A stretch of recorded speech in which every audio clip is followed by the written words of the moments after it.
Дорогие участники Physical, я рада вас приветствовать. Меня зовут Ольга, я являюсь медицинским консультантом проекта, и я врач-эндокринолог. Думаю, со многими из вас мы уже знакомы. А для тех, кто вновь прибыл, немножко о себе расскажу. Как я уже сказала, я эндокринолог, я практикую в городе Санкт-Петербург. Эндокринологией занимаюсь чуть больше 7 лет, давно занимаюсь спортом. В физикле я уже больше года. Обожаю этот проект.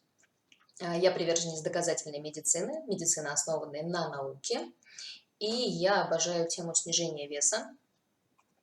Всегда очень щепетильно и с пристрастием оцениваю динамику веса своих пациентов с разными эндокринными патологиями. Тоже одна из важных причин, почему я здесь. Ну и вот мои фотографии, рабочие и нерабочие, можно посмотреть на данном слайде. По поводу медицинских лекций в проекте. Они, естественно, предназначены не для специалистов, они предназначены для того, чтобы сориентировать людей в каких-то вопросах относительно анализов, относительно каких-то возможных рекомендаций, не для того, чтобы лечить вас, отменять ваши назначения или что-то в таком духе, а потому что кураторам очень часто приходят различные медицинские вопросы. Участник сходил к врачу, у него там что-нибудь выявили. Не всегда это могут правильно интерпретировать, не потому что врач какой-то неграмотный или плохой, а потому что у него может отсутствовать опыт работы с людьми, которые занимаются спортом, с людьми, которые имеют несколько измененный рацион питания, например. И зачастую возникают какие-то недопонимания, нужно ли корректировать планку, норма это или не норма и так далее. А поскольку куратор не является врачом, но в принципе медицинским работником, конечно же, у нас тут коммуникация затрудняется.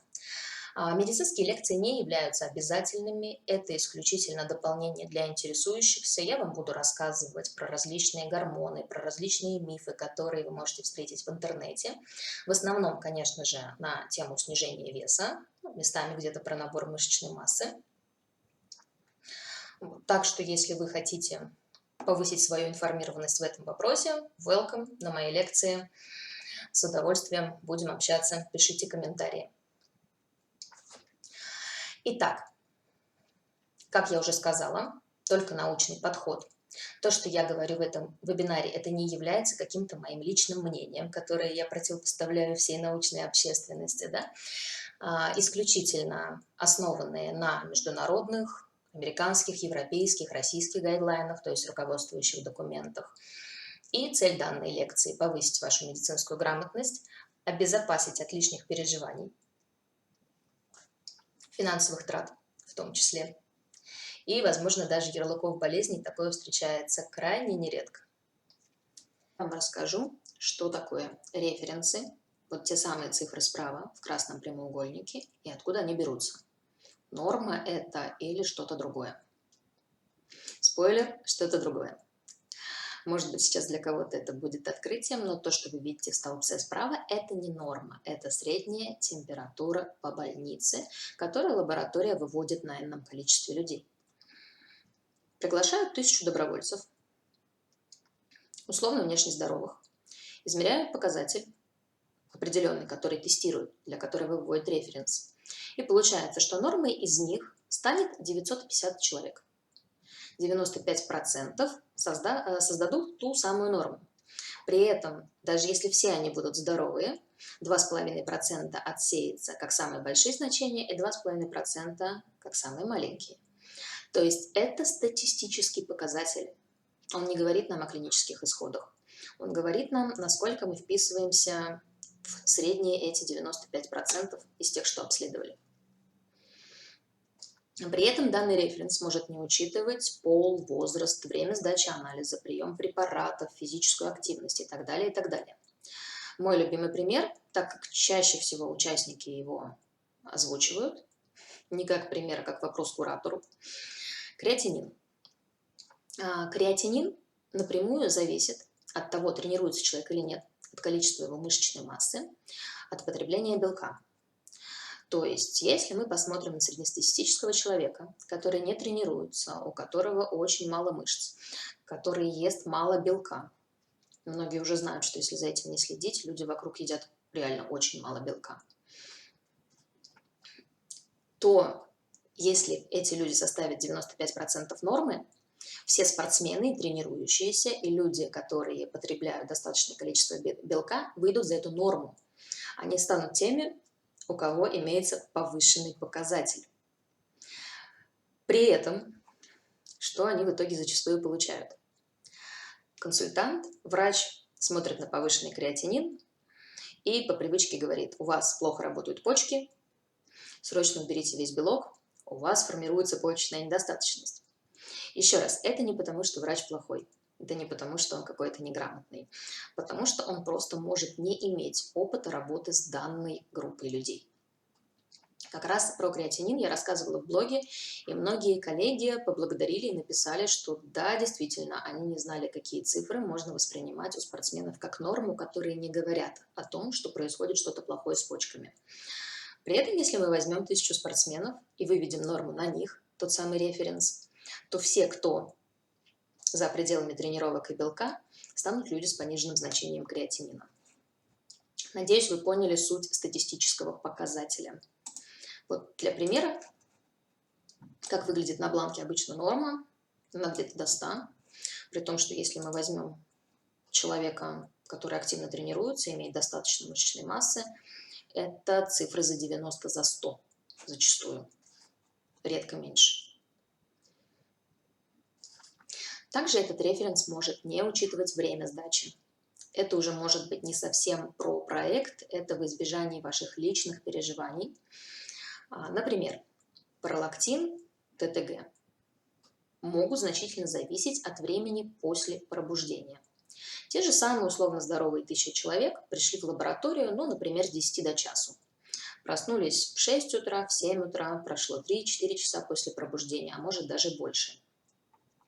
Вывели из них ту самую норму, и тот несчастный, который живет в доме, где находится лаборатория, придет через 10-15 минут после пробуждения и увидит у себя гигантскую цифру, просто потому что ритм пролактина в норме такой. Только проснулись, цифра высокая. Она достаточно стремительно снижается, но первый час после пробуждения она значительно отличается от того, что мы видим в графе референс. У человека сразу паника, прочитает там что-нибудь про какую-нибудь опухоль, и начинается бесконечное хождение по кругам МРТ-ада. Всегда имейте это в виду. Показатели нужно пересдавать, узнавать, как сдавать их так, чтобы минимизировать ошибку. Ну и, соответственно, не получить букет проблем из-за того, что просто не вовремя сходили в лабораторию. К чему это все? Подводим выводы. Не все анализы оцениваются относительно референса. Увидели, что где-то что-то, какая-то цифра в бланке выходит, не спешим паниковать. Не факт, что это что-то плохое, а может даже и хорошее. Референс – это не норма. Далее, вообще рекомендую как врач не сдавать все показатели на свете в качестве чекапа самому по каким-то спискам в интернете, которые вы увидели на сайтах лабораторий. Лучше обсуждать конкретную ситуацию, потому что, сдав огромное количество показателей, 100% хотя бы один, а может быть и больше, там будут изменены. Как выводят реальные нормы, чтобы понимать, есть они вообще или нет, или все упирается только в референс? Да, нормы есть. Их выводят на основании исследований. Например, в процессе исследования мы узнали, что люди, у которых холестерин выше, чем 5,2, имеют повышенные риски заболеваний сердечно-сосудистой системы. Какие-то лаборатории устанавливают вот те самые референсы в соответствии с нормами и даже подписывают норму, например, по какому руководствующему документу это, но не все. Если человек имеет еще какое-то заболевание сопутствующее, диабет, гипертонию, то его норма холестерина будет еще меньше. И в бланке это, конечно, может быть указано, такое бывает, но совсем не обязательно. Поэтому даже если в бланке это будет норма, для врача это вполне может оказаться не нормой. То есть исследования, по результатам которых определяется, у каких людей были повышенные риски. Вот это и есть то, что мы называем нормой. Ну, и, естественно, любая норма требует адекватных подтверждений, так что если вы где-то в медиапространстве сталкиваетесь с тем, что кто-то, пусть даже с большим количеством подписчиков, говорит, что ах, все неумные, не знают настоящие нормы, а вот в Америках нормы, всегда требуйте подтверждений. Зачастую это неправда. И еще один важный момент, вот это уже касательно проекта имеет смысл озвучить, на фоне разных изменений, патологических состояний, то есть болезни, на фоне значительного снижения веса, набора, могут быть изменения показателей. Если вы увидели, что где-то что-то отличается от того, что было, стало как будто бы, может быть, не совсем нормальным, опять же, не спешите паниковать.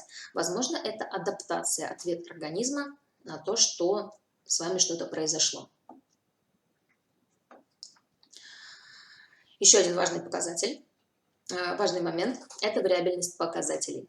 То есть можно сегодня и завтра пойти сдать тот же самый холестерин при абсолютно одинаковых условиях жизни, и вы можете получить результат, отличающийся в 30%.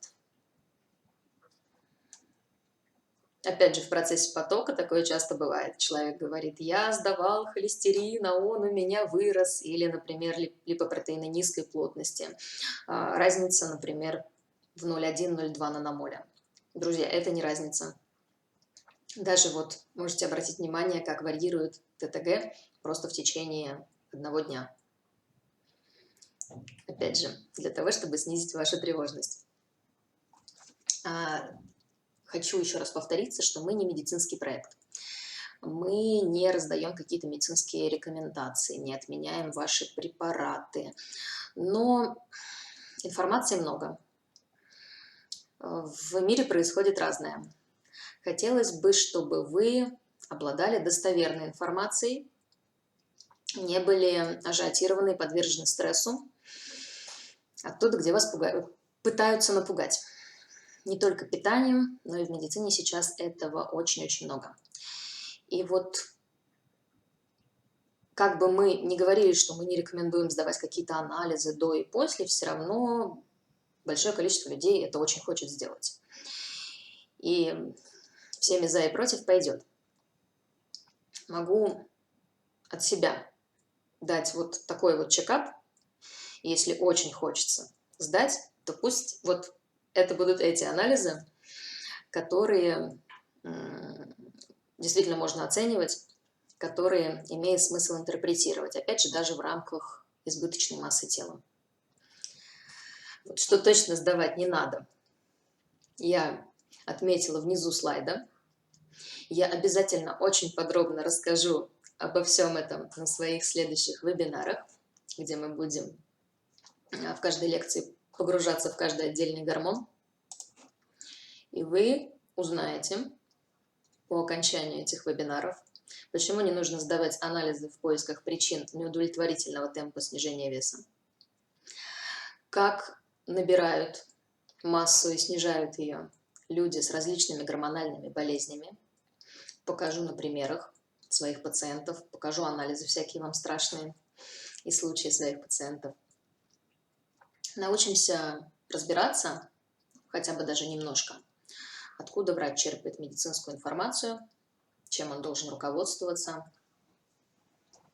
Будем прощаться с мифами, самая грустная часть. Обсуждать проблемы худеющих. Ну вот, в общем, как-то так. Благодарю за внимание. Еще раз вас всех поздравляю с началом потока. Надеюсь, все, кто вновь прибыл, останутся в таком же восторге, как уже наша сложившаяся Physical Family. Всего хорошего, друзья. Жду ваших сообщений, комментариев под видео.